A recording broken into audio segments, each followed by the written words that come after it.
तो कैसे हैं आप लोग? आशा करता हूँ बहुत अच्छे होंगे, घर पे होंगे और स्वस्थ होंगे।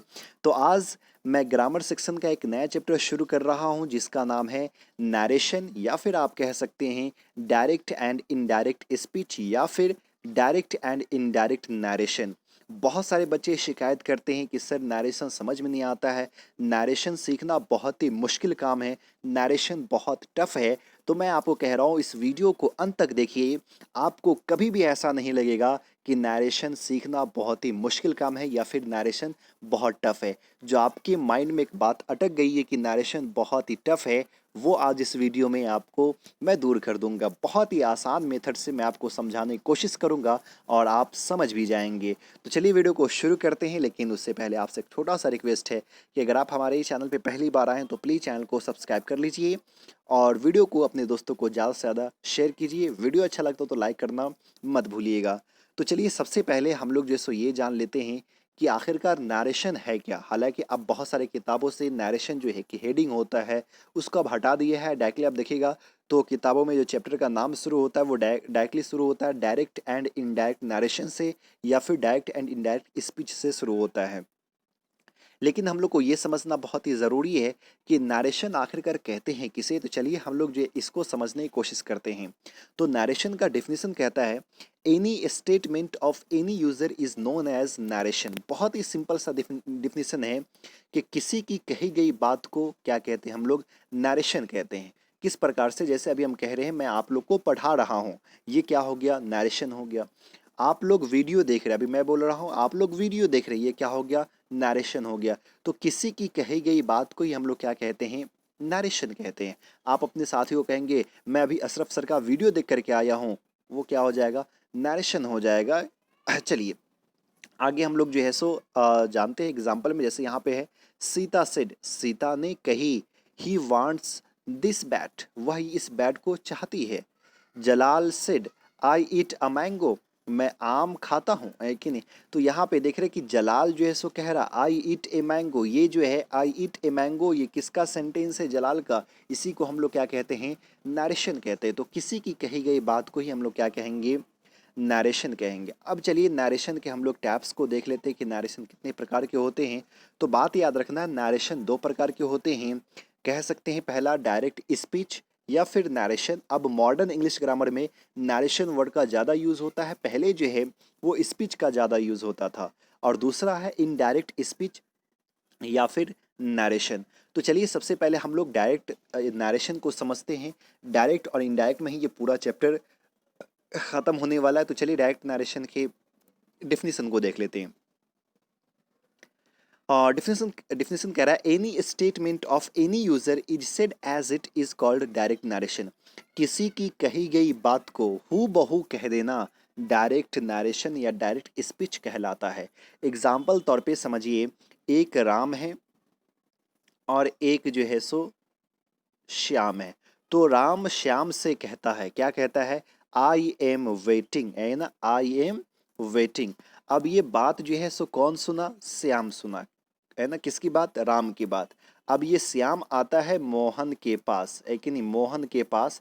और मोहन के पास जैसे आता है तो श्याम मोहन को कहता है कि राम ने कहा आई एम वेटिंग, है कि नहीं, मैं तुम्हारा इंतजार कर रहा हूँ।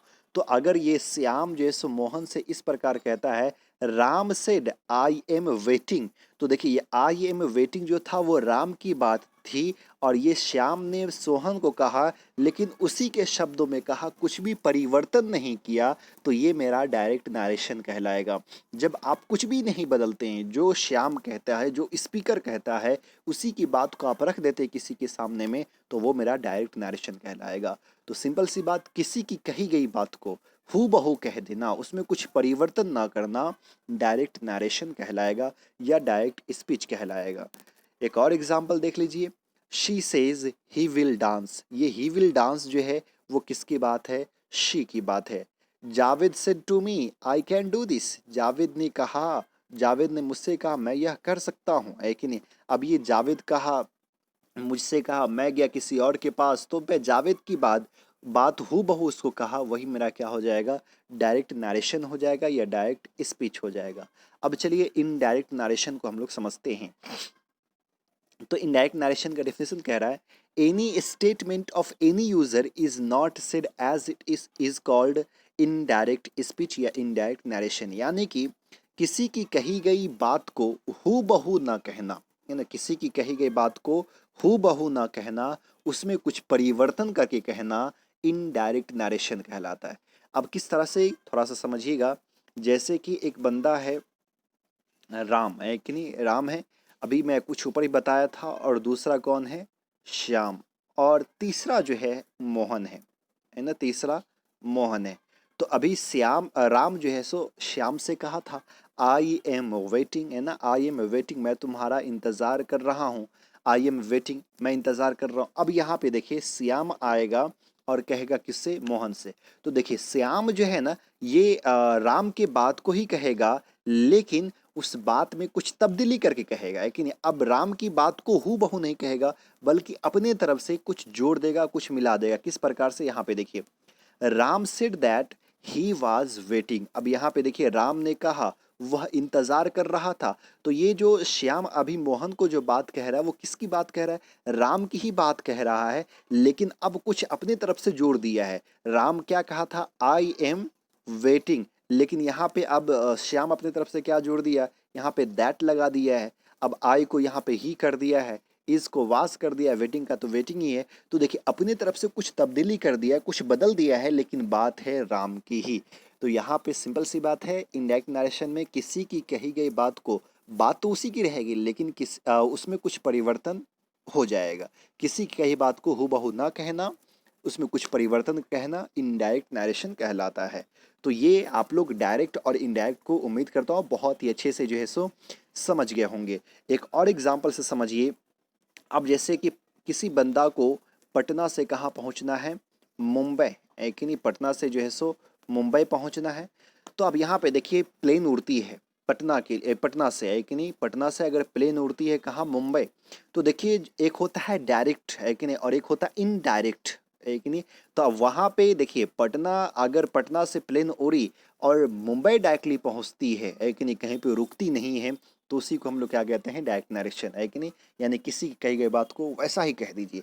और एक होता है इनडायरेक्ट फ्लाइट, है कि नहीं, डायरेक्ट नहीं होता है कि नहीं, स्टॉपेज होता है उसका। जैसे कि पटना से फ्लाइट उड़ी, अब रुकेगी कहाँ, दिल्ली में रुकेगी, फिर दिल्ली से उड़ेगी और फिर कहाँ पहुँचेगी, मुंबई पहुँचेगी। तो इसको हम लोग जो है सो इनडायरेक्ट नरेशन जो है सो कहते हैं।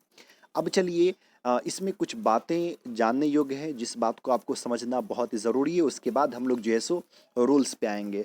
तो सबसे पहले जो नरेशन का जितने भी सेंटेंस होता है ना, उसमें कुछ टॉपिक है, उसको हम लोग समझ लेते हैं।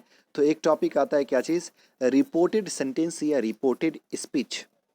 अब ये रिपोर्टेड सेंटेंस या रिपोर्टेड स्पीच क्या होता है, तो जैसे यहाँ पे आप लोग डिफिनेशन देख भी सकते हैं, sentence which is inside the inverted comma is called reported sentence या रिपोर्टेड स्पीच। यहाँ पे देखिए मैं एग्जांपल लिखा हूँ, Javed said to me I can do this. अब यहाँ पे एक एग्जांपल है, Javed said to me I can do this. अब ये नरेशन है कि नरेशन का एक सेंटेंस है, लेकिन यहाँ पे आप लोग देखेंगे कि इसमें दो सेंटेंस है। पहला सेंटेंस तो है जावेद सेड टू मी, और दूसरा है आई कैन डू दिस।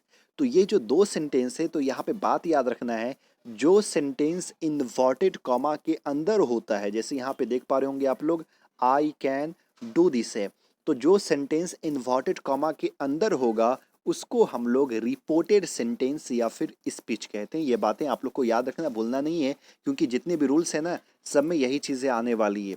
तो रिपोर्टेड सेंटेंस किसको कहेंगे, वैसा सेंटेंस जो इन्वर्टेड कॉमा के अंदर हो, है ना, इन्वर्टेड कॉमा के अंदर जो सेंटेंस होता है उसी को हम लोग रिपोर्टेड सेंटेंस कहेंगे। ये बातें आप लोग को याद रखिएगा। दूसरा पॉइंट आता है रिपोर्टिंग सेंटेंस या रिपोर्टिंग स्पीच। अब ये क्या है, तो यहाँ पे देखिए वही एग्जांपल्स मैं समझा रहा हूँ, Javed said to me I can do this, है कि नहीं। तो यहाँ पे ये जो सेंटेंस है वो रिपोर्टेड सेंटेंस था, और वैसा सेंटेंस जो इन्वर्टेड कॉमा के बाहर होता हो उसको हम लोग क्या कहते हैं, रिपोर्टिंग सेंटेंस कहते हैं। तो यहाँ पे जो जावेद सेड टू मी है ना, ये आपका कौन सा सेंटेंस हो जाएगा, रिपोर्टिंग सेंटेंस हो जाएगा। इसके अलावा भी बहुत कुछ बातें होती है, जैसे कि कोई पूछ देता है रिपोर्टिंग वर्ब किसे कहते हैं, तो बात याद रखना है वैसा वर्ब जो इन्वर्टेड कॉमा रिपोर्टेड सेंटेंस का ही जो वर्ब होगा वो रिपोर्टेड वर्ब कहलाएगा। कोई पूछ देता है रिपोर्टिंग वर्ब, तो रिपोर्टिंग सेंटेंस का जो वर्ब होगा उसी को हम लोग क्या कहेंगे, ये रिपोर्टिंग वर्ब कहेंगे। तो यहाँ पे जावेद हो जाएगा रिपोर्टिंग सब्जेक्ट, सिड हो जाएगा रिपोर्टिंग वर्ब, मी हो जाएगा रिपोर्टिंग ऑब्जेक्ट, आई हो जाएगा रिपोर्टेड सब्जेक्ट, कैन डू हो जाएगा क्या चीज़, रिपोर्टेड वर्ब, और दिस रिपोर्टेड ऑब्जेक्ट हो जाएगा। तो ये जो है सो आपको समझना था। अब चलिए मेन चीज़ पे हम लोग आते हैं, जो क्या है रूल्स है। और हम लोग को जो है नरेशन में 3 रूल्स पढ़ना है, change of person, change of tense और change of other parts of speech.